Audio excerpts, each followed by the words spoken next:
Greetings and welcome back to another episode of Conquering Diabetes. Today we're going to talk about reading labels. When you're trying to get your blood sugar under control, reading the labels of what you're eating is extremely important. Here's a few things to look out for. First, if you see fat-free, any label that has this on it should be avoided because it will be higher in sugar and carbs. Fat equals flavor, and if you remove fat, you have to find something else to boost the flavor. Sugar will do the trick, and often it's more than one kind of sugar. They will also add starchy stabilizers to mimic the mouthfeel of fat. Number 2, gluten-free. This only means that the product doesn't have wheat. It does not mean that the product will be low carb.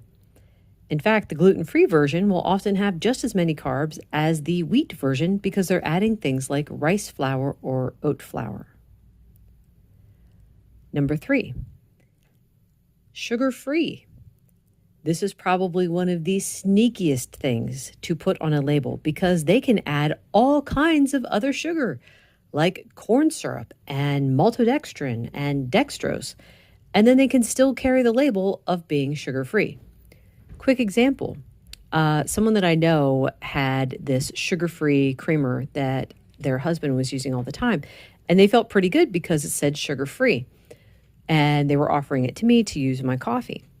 So I did what I always do. I pulled it out and I looked at the ingredients, and one of the main ingredients was corn syrup. So yes, it was sugar-free. It didn't have regular sugar in it, but it did have corn syrup.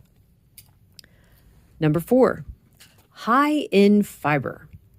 They might as well label it high in carbs because even if they can get the carb count down, your body might still react in the same way.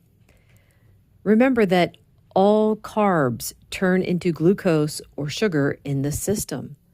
Some are slower than others, but they all do it.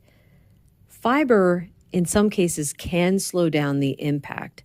But I found with my mom that even if something is very high in fiber, she still responds the same. Best thing to do, check your blood sugar. 5, if something says keto or low carb, this is another one that plays a game. They might not add straight up sugar, but they can add other sugars or sweeteners that can raise the blood sugar. They also add a boatload of fiber to try and get a low net carb amount, but that's also a possible problem for diabetics. They'll also add starches as binders. I'm looking at you, cauliflower pizza. Read the ingredients, look things up, become familiar with what each of the additives means. Anything that comes in a bag, box, bottle, jar, or can should always be the first place you look if your blood sugar went up. That is all for today. Thank you so much for listening. Bye.